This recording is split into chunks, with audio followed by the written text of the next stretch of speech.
The Saiga by Freedare. They sent me this bike because, well, I've already done all those. And they were like, hey, man, we got a bike for you. I wasn't expecting this to be as large as what it is inside of this package. So we're going to be opening it up. I'm going to be putting it together on my Gavanastu mount jam. Gonads. So the bike we're going to be putting it on, I have no idea how this comes. It's probably already fully disassembled, and we're going to have to assemble it. Never really fun, but nobody really watches this part, so we're going to speed through this anyway.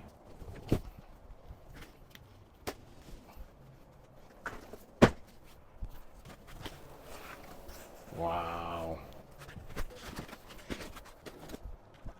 This is a badass looking bike. Little module for your headlights information up and down. Your headlight with a reflector on the bottom of it. So you get this little reflector there. That's on.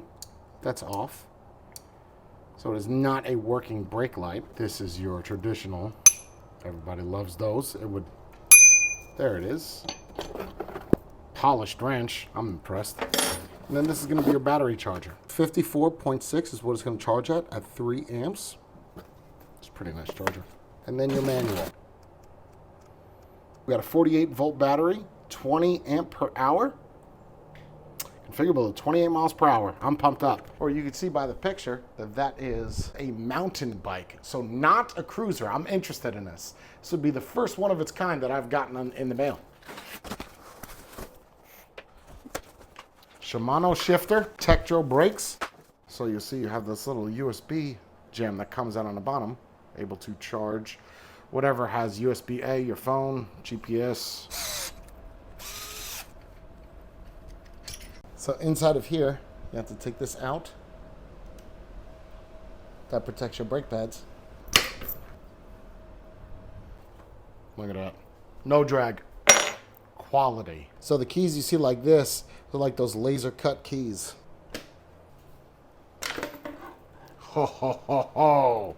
Okay. That's a nice battery. And then up here, you'll be able to test the battery percentage. We're at 3 already. That's nice. Put the base in first. And then this snaps up. See this button? That's what releases it.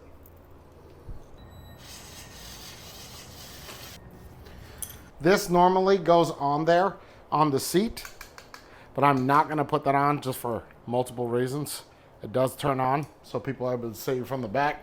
So this guy here plugs into the bottom one.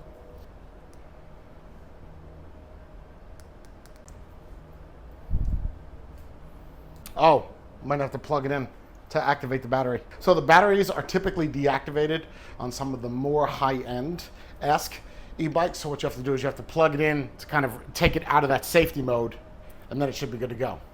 So if it doesn't turn on when you first get it, it's probably what you have to do.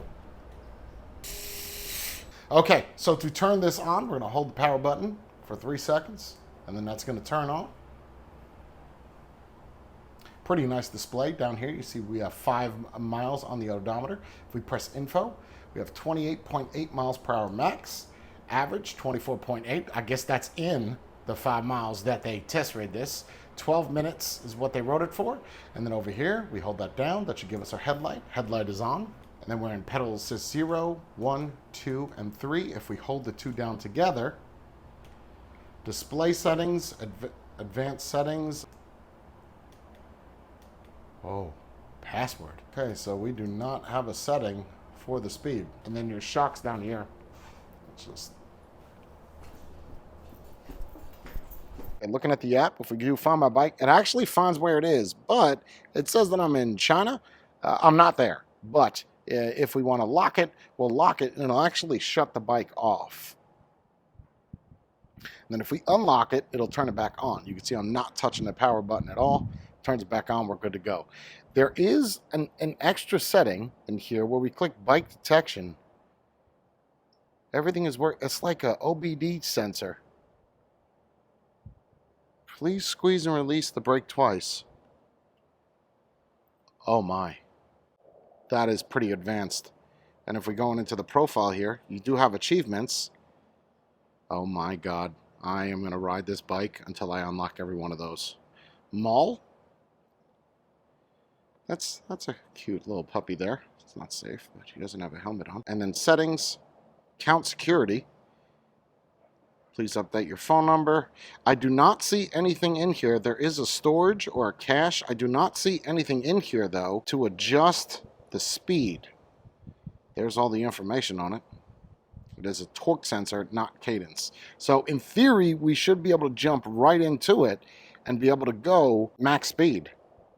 Sport mode goes 28 miles per hour, normal mode 20, eco mode goes 12. That's nice, and it's automatically by default in a sport mode, so you don't have to modify any of the settings. It shows your altitude, your speed, fantastic. I keep saying not connected though. And then if we clicked it, it connects again. So a little bit of an issue. So you're gonna see now that I am not connected to the bike, and that's fine. But if we go to the routes, it doesn't remember any of the rides that I've done or give me any of the achievements that's listed. I don't know if that's because the app is brand new, but that is something that I'd like to be fixed. And if you see here, like today, clearly I went on a ride. That's how you saw me going out there. And it would lose connection in the middle of the ride, but it still doesn't even show that I rode at all. So I could be because the app is brand new, but it is something that needs to be fixed. Some of these features work. The lock and unlock works. You saw that in the video. Find My Bike works. It shows that I'm in China, but it shows my location. And bike detection works. And you'll see up here, if you click the little bell, that it did pick up that I rode today with the theft detection, but it just doesn't show anything on the logs. It does show the accurate battery percentage, and these all do work. It's just in the back end with ride history, calories, all that stuff, there's nothing. You could hit start and go, but as much as it does that, as soon as it loses connection to the bike, that's it. Shows your calories, altitude, CO2, ride time, distance. You do have to keep selecting that. There might be a glitch inside of the app, but that is a sexy looking bike. On my first ride, here we go.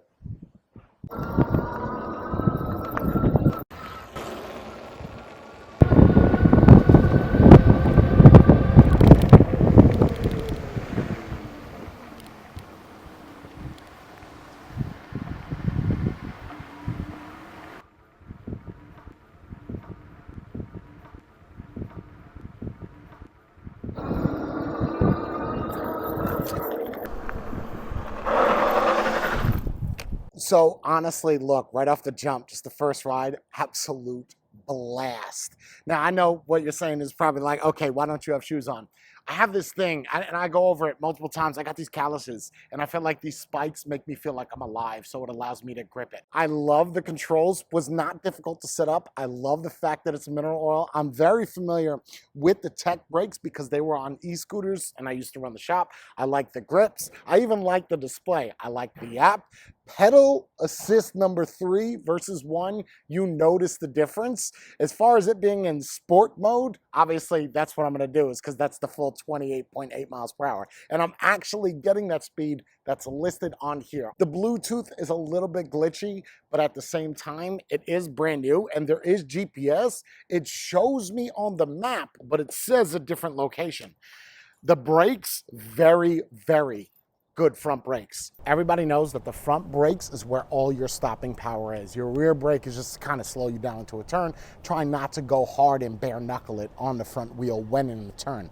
Other than that, I'm gonna take this out. We're gonna see how it is. We're gonna give the comparison of the speed of what the odometer says and what the actual speed is. I love the way that this feels. I mean, just, oh my God, I think Bree's gonna enjoy this so much. Much better than the Pace 500.3.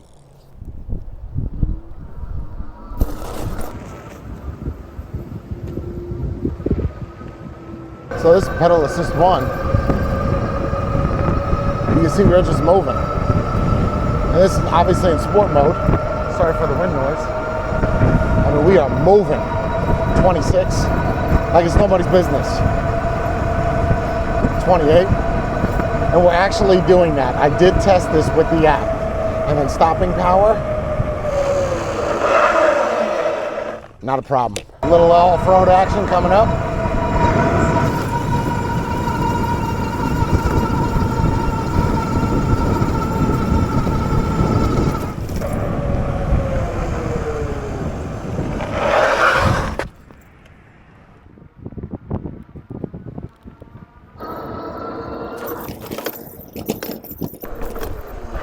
feel like a certain reviewer. I do. I'm not going to say any names, but it's like the new bike. I'm like, oh my God, that is the best thing. And I'm saying like entirely too much. But that's how I feel about this. The seat is even comfortable. I feel like the super fat seats are super uncomfortable. I love this bike. And the fact that it's a torque sensor, not cadence, means you do have to put a little effort in to get it going. Or you can use the throttle if you so choose to speak it. Use it. There is a bell that came with this. I don't need that. This is off-road. Look at the size of these tires. Fat, juicy, 750 watt Bafang rear motor. A little bit of extra branding. This over here and over here and over here and on the motor. That's okay though, the bike was free. Love it. By far the best e-bike that I got. And that's including the Avington Pace 500.3. They didn't pay for that, I bought that. This is better than that. That is like old geriatric style. This is, man, I can't really ride a bike because I'm out of shape, but I can make it look like I do have a bike. And the battery being integral, actually coming out with the button right here. Laser edge keys. I can't recommend this bike enough. Phenomenal. And I think that it looks better than the Mach Wheel Obsidian. Hate to put them out there, but rating it for tire-wise, not gonna do it. I would give this bike the way that it is with the adjustable shocks, the controller, the screen, the app. Oh God, even a 7. I give this an 8 out of 10. Go ahead and get a shot of that sprocket. Go ahead, bring that around to the sprocket right here. I want them to see the sprocket, how sexy that is. Just go ahead and take a look at that sprocket right there. Not the rear one, the front one.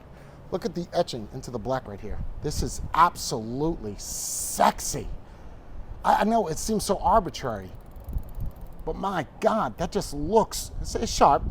You know, if you need to cut some bread or something or some cheese, you could use that. I love it. I love it. 9, not a 9. Good shot, cameraman. The branding is a little bit much, but I could get past that. Fantastic bike. 100% recommend. There's no link in the description, but if there is, use it. If not, find it, get it. Yes, win. Even with the stock risers, not changing anything about this, aside from the pressure, I would 100% recommend.